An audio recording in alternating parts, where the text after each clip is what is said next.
7.9 FM, www.hajradio.com. Firstly, I'd like to start off with giving a big thank you to Haj Radio for allowing us and giving us this opportunity to reach out to the community.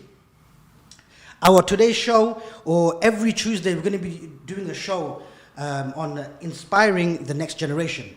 And today we have a very, very special person with us.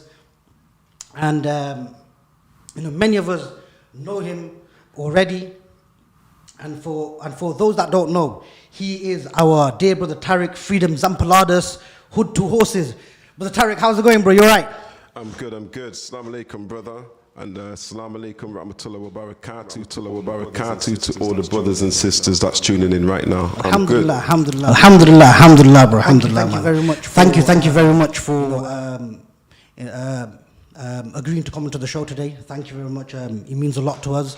I'm very, very excited and looking forward to learning more from your experience and sharing the life lessons and the experience you've had, and very, very excited to share it with the world. So the youngsters out there, the people out there, the community out there can be inspired and use your experiences to navigate themselves out of many situations that young people face nowadays. Okay, my brother T. So firstly, I'd like to start off with about yourself. So one thing that stands out to everyone, whoever speaks to you, it's a very rare sight to see someone from the black community with horses. What's Hood to Horses about? Okay, so Hood to Horses, first of all, that's the title of my autobiography, being an author. But basically, the way I actually got into horses was rather unique because I was born and raised in England, as you know. Just like yourself, I'm sure, right? I was born in Bangladesh, but I came here when I was about 5. Yeah, when you was young. Okay. Yeah. So I was born here. I was born in right here, Leicester. Yeah.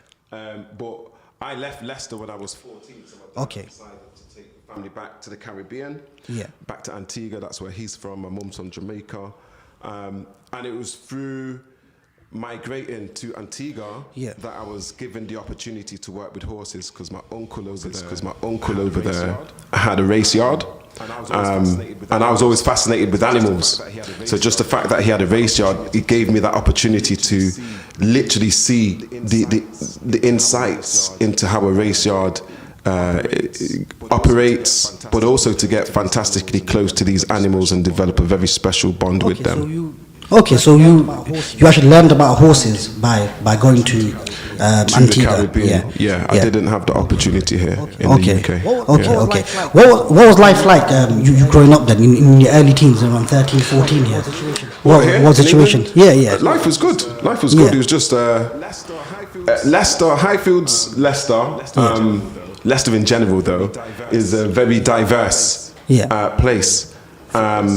For us, people of colour, so to speak, it's a very comfortable place to live. You know what I mean? We don't have too many problems. If we have problems, you have like problems between, like, for example, the Asian community and the African Caribbean community, or the Somali community and this other community. But we always work it out. It's just, you know what I mean? It's one of them things. But in general, we all live together peacefully. Growing up, I had such a diverse range of friends. It's a fantastic place. And my time, Highfields, you could say, was a bit like EastEnders, something always going on every day. Back then, it's cooled out a bit now, settled down a bit. But it was really good. Really enjoyed my time growing up as a child. Okay. So once you went to the Caribbean and you had the opportunity to work with the horse. Now, what made you agree to work there? Did your uncle give you a job, or did your uncle give you the opportunity to learn? No, my uncle just had the horses. So he had about 11 race horses. Yeah. He had his staff, and we used to race the horses. So there's a famous racetrack in Antigua, and you had your different stables across the island, and we all fought against each other, battled against each other, having horse races. It was a real thing. And it was just a great vibe, a fantastic energy, great vibe. The whole process of preparing a horse, like getting a horse fit and stuff for race day is a fantastic journey to be on.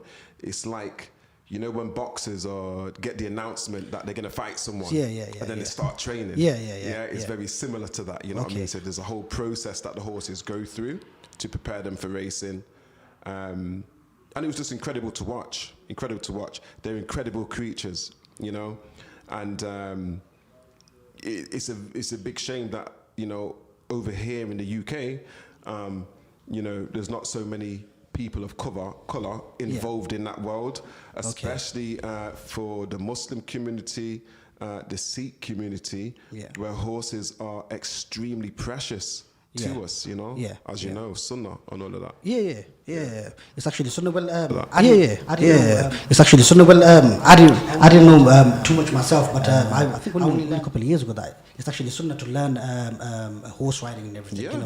Oh yeah, so, absolutely. You get loads of blessings, not just for riding horses, but literally engaging with horses. You get so many blessings, and inshallah, I believe that a lot of my blessings to date are as a result of my interaction with these fantastic animals, and which in turn is a sunnah. So because you were involved learning the sunnah, perfecting it, and then that in return has given you other blessings. 100%, inshallah, I believe so. Alhamdulillah. So yes, you're given the opportunity to obviously find out a passion for to look after horses and learn about horses. Now, when you came back to England, when and how did you use that to your advantage, or how did you get into horses? So initially when I came back to the UK, we was doing quite well in the Caribbean, race wise. We was doing quite well, but I needed to get away from the Caribbean because life outside of the horses wasn't great, you know what I mean? So I needed to get away, but also I needed to come back to the UK because my mum's from Jamaica. And the majority of my mum's side of the family is over here. And my mum also at the time split up from my dad. So she returned to the UK. So I hadn't seen her for a few years. So the intention was to come back to the UK, get more experience, and ultimately qualifications, because in the Caribbean, I was working with horses for 5 years, but without any kind of guidance. So everything that I learned was learned from experience and watching others, and just improving my own talent and stuff like that, skills working with the animals. But what I didn't have was any qualifications, and I knew that if we wanted to take the next step in terms of being number one in Antigua, and having a bigger vision than that, being number one in the Caribbean, then it would benefit me to get some qualifications. So I came back to get qualifications, but things changed when I came back. So what changed? So when I came back, it was a shock to the system to find that, I literally was more or less the only black dude in the horse world. So I stood out like a sore thumb, so to speak. Even at college, because I went to a special college, I had to go to an agricultural college, where they had subjects along the lines of horse breeding, stud management, horse riding, that kind of thing, equestrianism. So I literally was the only black student there. I think there was myself, the only full black student. There was one mixed race girl. There was a half Syrian brother. And I think maybe 2 Eastern European, not Eastern European, East Asian. So how old are you then? Around 19, is it? So if when you're 14, stayed there for about 5 years. In Antigua. I left here when I was 14 and I came back when I was 19. About 19, okay. So they're both in actually peak ages. 14 is the age where young people are heavily influenced and their mindset is set. It starts getting set. It starts getting set, yeah. Put it like this. So my whole teenage years was molded in the Caribbean. Okay. You know what I mean? Yeah. Except for 13. Yeah. You know? But 14 to 19, all my teenage childhood was shaped in the Caribbean. Yeah. Okay. And so when you came back, what about how did you overcome challenges? Of course, there was one major challenge of you being you standing out and being the only person of color. Yeah. What about challenges on the street, the temptations on the streets, in the area, in the community? It's very easy for a colored person to fall into the wrong path and take wrong steps. Yeah. How did you navigate yourself in this concrete jungle? Yeah. Okay. So again, just going back to what changed, finding out I was one of a few black people in the equine industry here in the UK. Yeah. I made up less than 1%. Wow. Okay. Of people of color in the industry. Yeah. So my whole vision changed because one, I had this feeling of not being accepted because a lot of the students they didn't understand why he was there, kind of thing. It's like, what's he doing? Is he on the right course? That kind of thing. A lot of the teachers exactly the same. I'll get undermined a lot. Okay. Despite having a wealth of experience. Yeah. And it was the first time to tell you the truth that it was the first time to tell you the truth that I actually encountered direct racism when I went to work in Oakham at a stud farm. Okay. I was on work experience. Yeah. And I was called a particular word. That's the first time I ever heard that word. The first time I actually faced direct racism like that. So that happened, and then after I finished college, I went and worked out in West Sussex, where I used to work for the Amir of Qatar, looking after his horses. He had a big stud farm in West Sussex, and I was there, worked there, looked after his horses. But my second big experience of direct racism happened there. So what ended up happening was I ended up quitting the horse world. I had enough. Not fitting in. Not many of us. I couldn't get any, decent food and stuff like that. No one like myself I could liaise with.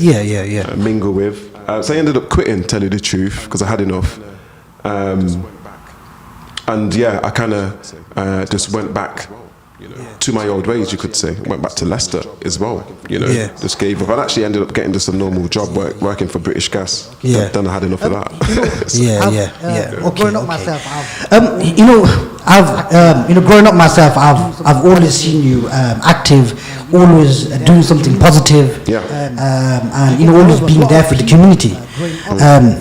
Again, however, a lot of people growing up in Highfields and in many areas where there are people of color, where it was mixture with the blacks, Asians, like this, we all feel like, sometimes we feel mentally trapped. Like, we're not going to get nowhere, we don't belong here, we're not going to be accepted, we're not going to be able to achieve nothing, or there's no point. Like myself, I actually felt at one point, what's the point of me trying to study? I'm never going to be able to make something of myself. I'm just going to work in a restaurant, because that was the trade of Bangladeshis. And I felt like, what's the point? And I had to put myself down. Okay, so you to yourself felt a similar thing in terms of the horses. You felt like, you know what? I didn't. With me. Again, because I went to the Caribbean. I was empowered going to the Caribbean in many ways through my experience of working with the horses. I learned everything from a Caribbean perspective. You understand me? So when I came back to the UK, my mindset was all I was good at was horses. I wasn't good at anything else other than bad stuff. You understand me? I wasn't good at anything else, and I wanted to use that fact that I was good at this. I wasn't prepared to let anything stop me at all from achieving my aim, which was to initially learn more about horses, get qualified in horse breeding and stud management, because I wanted to learn how to breed my own horses so I could breed the ultimate race horses, take them back to the Caribbean and just literally win all the time. Yeah, that was my initial vision. The vision changed again when I realized that we weren't welcome, so to speak, over here in the world of horses. There were many challenges over here in the world of horses. So I could have went two ways. I could have decided to turn my back on my community and literally just blend into the... no one would bat an eyelid. I'll literally just probably somewhere out in the sticks now with my children, my missus, riding horses and, you know, just enjoying that life. But you have to make a lot of compromise to do that. I wasn't prepared to do that. I'm not that kind of person. My father grew me up a certain way. And my priority or vision changed from getting qualified and going back to the Caribbean to actually getting qualified and bringing the rest of my community into that world by creating something unique if necessary. So earlier you mentioned that you're good at two things, horses and bad things. I was good at two things. Sorry, you was. Now, so what I want to share is how did you just get rid of that completely? Is it because of the vision you had, the goal you had, the dreams you had? Is that what helped you, or? So it was two things. One, I realized something that I was really good at, which was the horses. And I wanted to try my best to pursue that. Really, really was important to me. And then two, I had at a particular time in my life, I just got with my children's mother. And I realized the importance of, you know, being a decent human being, being a good guy. Alhamdulillah, Which at the time when I quit horses over here, because of what I went through over here, I reverted back to my old ways, so to speak, because I was good at that. I'd only been back over here for like maybe 2-3 years, and then it didn't work out, kind of thing. So I said, forget that. Went back to my old ways, and I was very good at that. But when I got with my children's mother, I realized that I couldn't be doing that anymore. And I said to myself, you know, I'm valued more than that also. And I started to take life more seriously because she had 2 children of her own. And I ultimately became a stepfather, so to speak. And being a stepfather, I knew I had to quit the streets, quit the rubbish I was getting up to. And at that point, as soon as I got with her, I actually quit the streets literally and went and got myself a job. I went and got a job for British Gas. Alhamdulillah. That takes I was working getting £4.50 an hour. You know, from that street money to getting £4.50 an hour.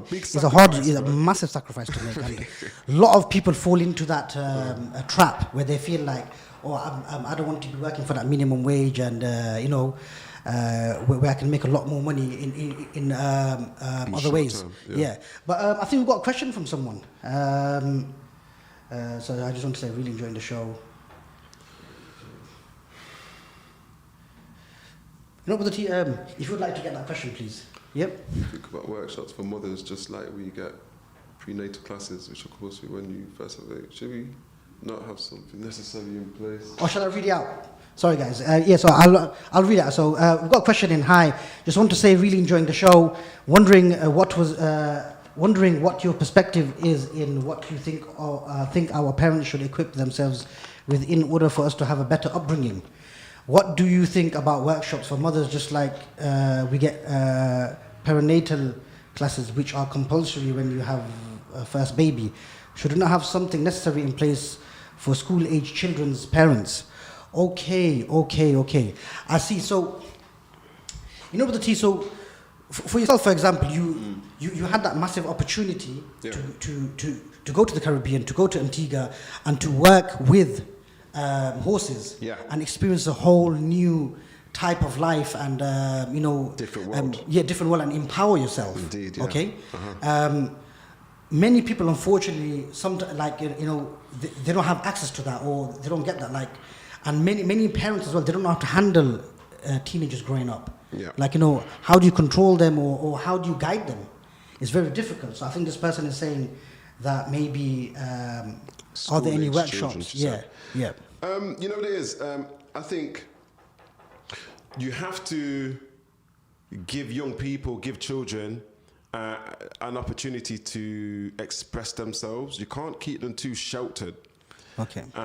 You have to give them unique opportunities, engaging opportunities. You can't give them stereotypical. I would just advise not to give them stereotypical realities. You know what I mean? Like I said, no one expected to me be the person behind Urban Equestrian or horses or an author or, you know what I mean? Yeah. But you have to challenge yourself. You also have to be a role model for your children to show that you're happy to fight the hard fight. You know what I mean? It's easy sitting in a bubble, sitting in a comfort zone. Can you step out of your comfort zone and break barriers, push boundaries? You know what I mean? Challenge yourself. I think it's really important that children have to see reflections of themselves as adults challenging themselves. You know what I mean? So if I put it, for example, to the black community, for example, stereotypically, our young people might want to be sports people, comedians or rappers, you understand me? Yeah. But what about the doctors? What about the lawyers? What about the pilots? Yeah.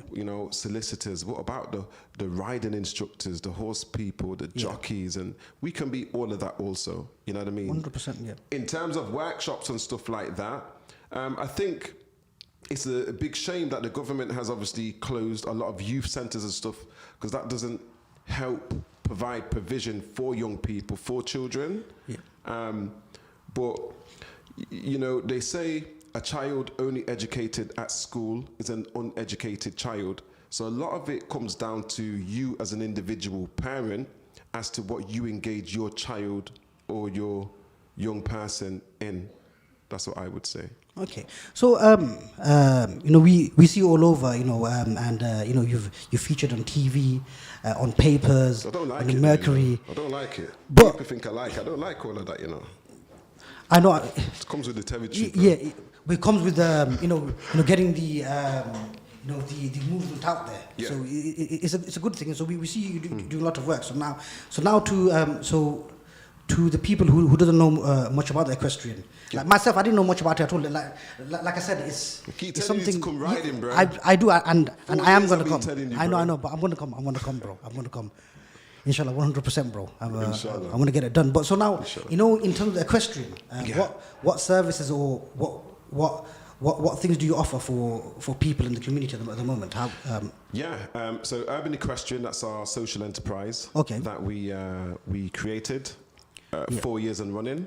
Okay. And the whole purpose of Urban Equestrian is exactly what it says in the name. It's to connect the inner city communities to the equestrian world.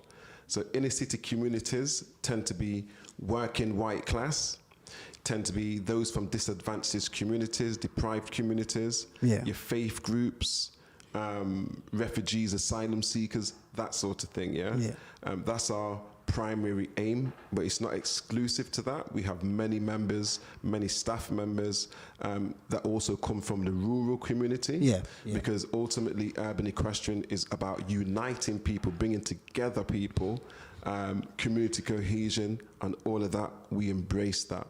Yeah. Okay. So in terms of the programs, we cover every generation. I'll give you an example. So our youngest program is for 3 to 5 year olds.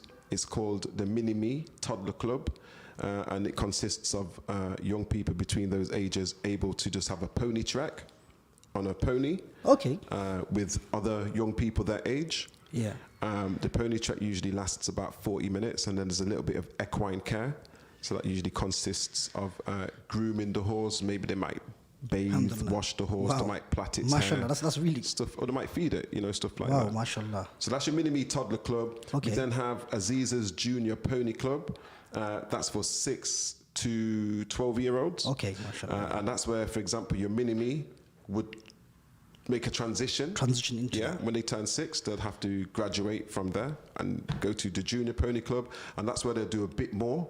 They'll be more independent. Yeah. They'll get stuck in helping run the actual yard itself. They'll get stuck in looking after the horses, riding the horses. We also will have our digital Zoom classes where they learn about the theory side of horses, care, yard management, that kind of thing, equitation. And then now that COVID is kind of out of the way, we hopefully will reactivate our theory classes that we hold at our community centres in the community. That's the Junior Pony Club. Yeah. So that's 6 to 12. 6 to 12. 12, did you say? Okay. Yeah, okay. Some of those young people on that particular program would also go into competing. So sometimes we'll have shows. So they'll get the opportunity to learn everything, and they'll get to that stage where they can even compete. Yeah. So we have our own horses, and our horses, some of the horses are competition horses. Okay. And the young people, if they get to a certain level of riding, they'll be able to take those horses into competition. Same in relation to our next program, which is called the Rebel Riders Youth Group. That's for 13 to 19-year-olds, so you're teenagers. So when your 12-year-old is about to turn 13, they can make that transition to the teenage club. Yeah. Same as the junior club, except it's more focused and more geared towards career prospects in the equine industry, whereas the junior pony club is more in relation to participation. So the teenage one is where you'd find young people, about to leave secondary school, probably going into college, or they might be going from college to uni. This is where we can provide them with the information, the environment, to really consider a professional equestrian career. So it's through the Rebel Riders group that we had the young man, Kanan Francis, also known as the Urban Jockey. He's based in Newmarket right now because he went from Rebel Riders to the British Racing School. MashaAllah. Graduated on a 14-week course where he's now working on his license to be an amateur jockey, and then from amateur jockey to professional jockey. So he actually lives in Newmarket now, working in Newmarket, riding horses every single day. That's just one example. We've also had a few teenagers that have come to us on work experience so that they can get into veterinary college, stuff like that. And we've also sent some young people out in the industry on stud farms, like horse breeding centres and stuff like that. They do that. We have a couple of apprentices also through the teenage club because they're at that age, basically. And some teenagers on traineeships too. So that's your Rebel Rider Youth Group. And then the last of the main programs is eQuest Global. Okay. That's our adult program. So anyone who's over 19, like you myself. Can be 75. You can literally join eQuest Global. Okay. Where you can go, we have 2 groups, a beginners group, an intermediate group. They can go for lessons, have lessons as a group, or they can go for hacks. Hacks is what we basically call your countryside ride. So you'd ride through the country. Well, so let's say someone who's never ridden a horse before, how long does it take for them to learn horse riding? Is it something that you guys teach quick, or? It's all based on the individual, to tell you the truth. Everyone learns at different speeds. It comes down to confidence, comes down to, have you never actually ridden before, or have you ridden maybe 3 or 4 times? It comes down to, are you scared of horses, or are you quite comfortable around them? So it's all based on the individual. But when you first come, what we would do is basically have you on what's called a lead rein. So you wouldn't be riding it by yourself as a beginner. You'd have someone leading you around. And then when you're comfortable with that person doing that, they might unclip it, but still supervise you. And slowly, and you get used to it. Yes, and then you're learning your lessons, and then as you progress, you'll get more confident. You don't want someone leading you no more. You want to try it yourself. And then, we assess how you get on. Recommend it for anyone and everyone? Is there any my mother came. My mother genders, came. Nothing. No, everyone and anyone, man. You know what I mean? It's such a great vibe. I was riding up to this morning. You know what I mean? I was riding up to this morning on a new horse that we just bought. So it's the first time we took him on the road, and he was excellent, brilliant. Apart from a dead pigeon that fell from a tree that he got scared of, he was all right. That's it. Yeah, it's good. It's something different and amazing because, again, living in our community, it's a lot easier to do anything that's harmful and bad. It's always easy. Yeah. Well, even if you talk about food, it's easier to go get unhealthy food. It's cheaper and easier. It's easier to be involved in just doing nonsense, doing nothing. It's easier to go to the movies and just not doing anything active. It's easier to be unfit. But something like this is amazing. It's a completely different experience. 100%. Yeah. Yeah.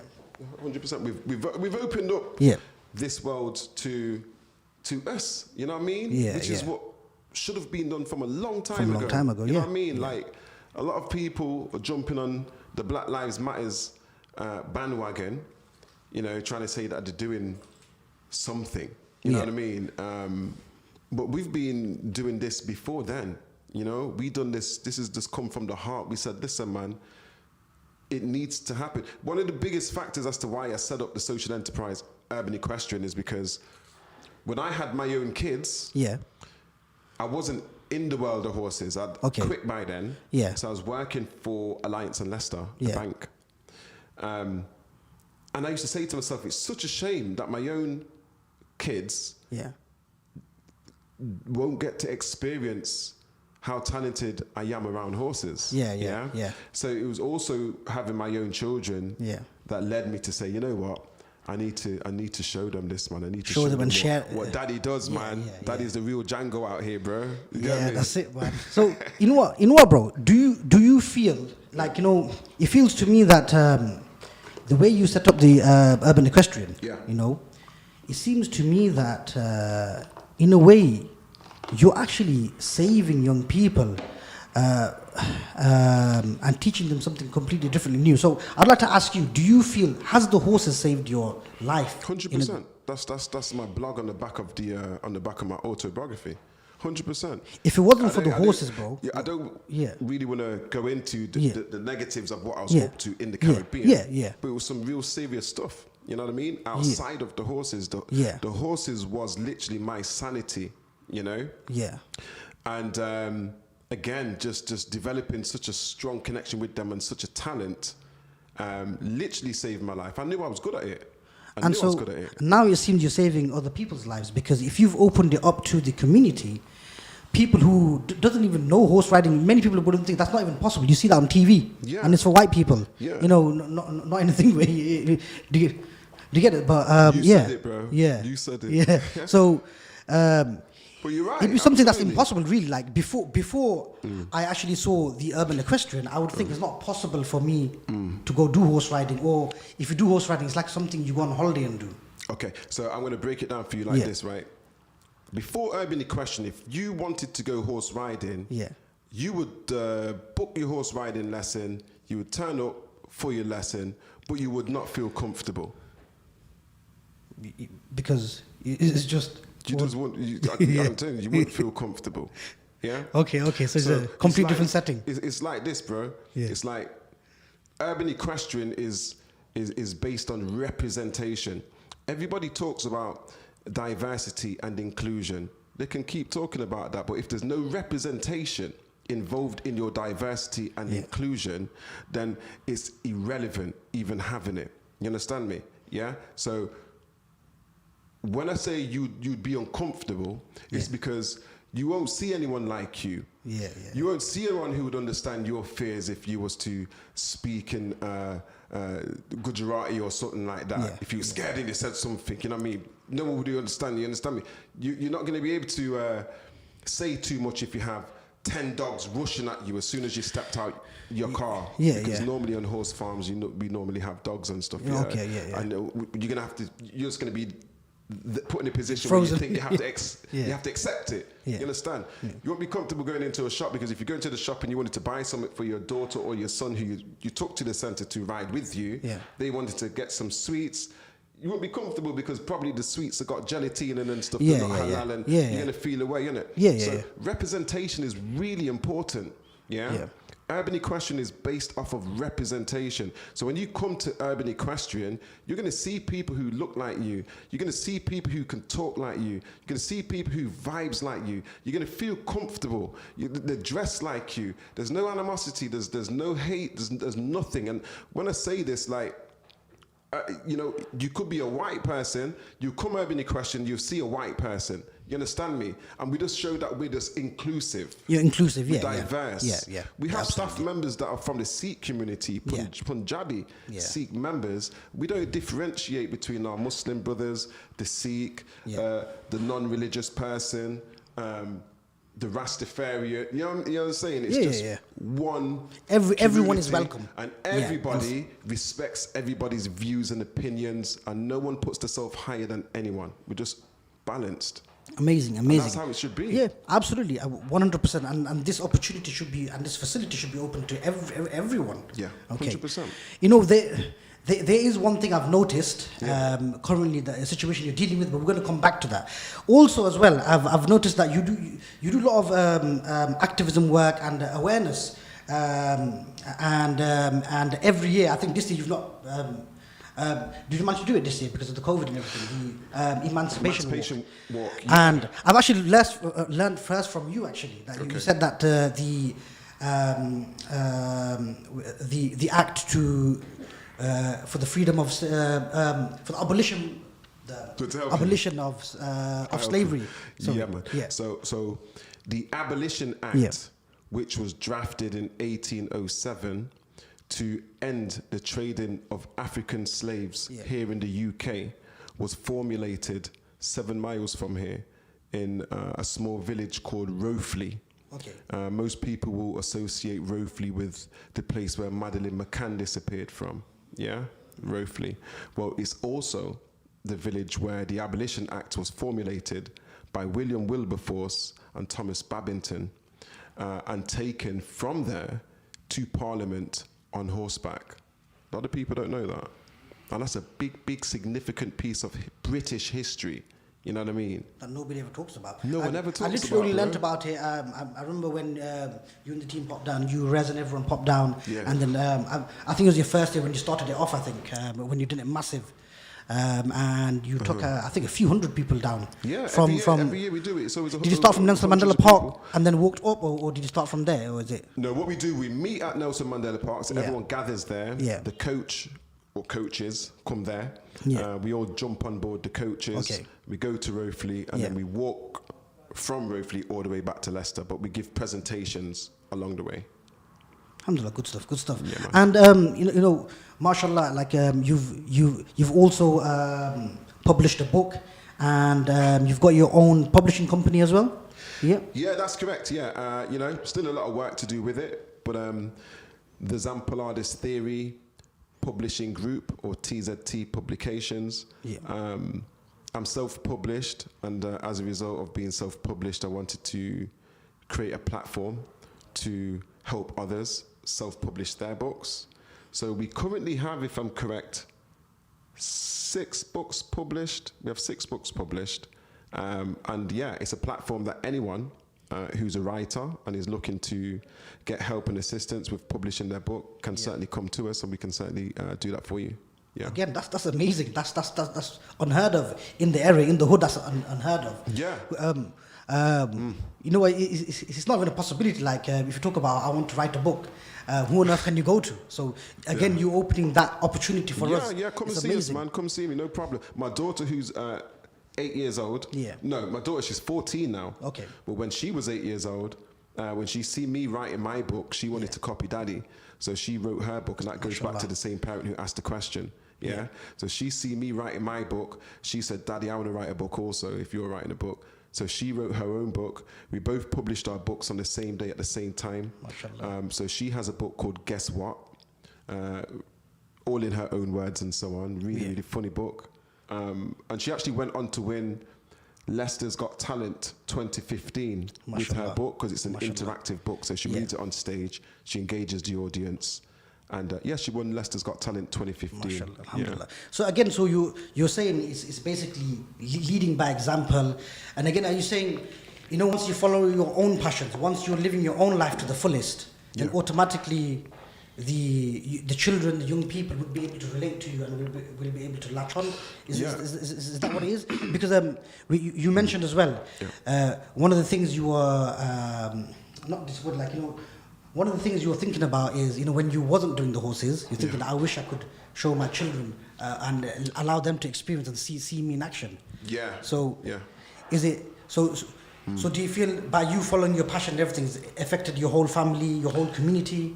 100%. I just have a different mindset. I don't believe in the 9 to 5 slog. I think that slaving away for someone else isn't always the best way. Don't get me wrong. Sometimes I guess it pays the bills and it can be the best way. But I personally don't think that's the best way. I think that if you follow your passion, then it's not even really a job, you know what I mean? Yeah. You're doing a duty, you're doing a service, you know what I mean? Like I said, my kids not being able to witness me working with horses was my own motivation for me to get back into that world. Yeah. But then once I actually done that, we ran a little pilot project. So the first ever project we ran through Under Urban Equestrian was a pilot of Aziza's Junior Pony Club. We got £8,000 and we ran a 6-week program which was non-riding, didn't even include riding. It just included coming to an equestrian centre, riding school. Yeah. They were too busy to let us ride, so we didn't ride, but we still said we would take it. So the kids used to just come, groom the horses, lead the horses, clean up the fields, the poo and whatnot, and we was happy with it. The kids were happy with it. Yeah, you understand me? So my reason, the impact of seeing that it had on all other kids, as well as my own, was very. I was very proud of that achievement. That's what kind of motivated me to want to do it more. So we set up Urban Equestrian to make horse riding, make the world of horses feel absolutely normal for us, And, when we first started this 4 years ago, I remember the kids' faces as soon as they would jump off the minibus. They were so happy and animated, and they would smell the air. Oh, you can smell the country air, stuff like that, Whereas now, they just see it as something normal to them. They don't really see it as, why is everyone surprised that we're doing this? They've been riding for 4 years. Some of them who's been there for 4 years, they've been doing it for 4 years. So it just comes across and just seems normal to them. They don't see any different from them going to Highfields Adventure Playground, going to the park, walking your dog, riding their horse. It seems normal for them, and that's how it should be. Alhamdulillah, good. Absolutely, 100%. Now, we've not got much long left on the show. Now, I've seen recently that all of this positive work you've put in, at the moment, is come under attack, and I believe you're dealing with it. Yeah. What's the situation with the equestrian right now, and what's happened to the stables and? Yeah, so it's an unfortunate situation. But at the end of the day, it comes down to us, again, not having our own safe spaces, our own places in the country. You understand me? What's happened right now, though? As in, just So basically, what's happened is we've been renting a base close to the city for over a year now. Okay. Within that year, we've had problem after problem after problem after problem with the landowner. Okay. And we've just dealt with it, got on with it. Yeah. Okay. Because we have many, many happy children. Yeah. Many, many happy community members. Everyone loves what we're doing, and business has been booming. Yeah. To the point that we had to buy more horses. Yeah. Yeah. But we've basically been illegally evicted from the premises for reasons that we are still unclear about ourselves. The reason I say we're still unclear about ourselves is because the only explanation that we've received for being evicted is that we have brought a lot of unhappiness to the farm. We've asked for explanation in relation to what does that mean? Yeah, well, does that mean? How can you bring unhappiness when? You understand? Yeah. We've asked, what does that mean? Can you elaborate, expand? Yeah. They haven't done that. They're unwilling to do that. They've not even done that through the media. You understand me? Yeah. We can certainly draw on many different situations that have been recorded, have been witnessed in relation to why we should be unhappy, but we've not even said we're unhappy. We still just get on with doing what we're doing and try to give people space to see how they're behaving, to see if that can be changed in any way, shape or form. But it can't. So we have to leave there. We've started 2 campaigns. Okay. One campaign is a campaign for us to raise enough funds so we can buy our own land out in the county, in the country. Yeah. So again, we can run it ourselves, and it can be representative of ourselves, a reflection of ourselves, open for everyone, inclusive for all.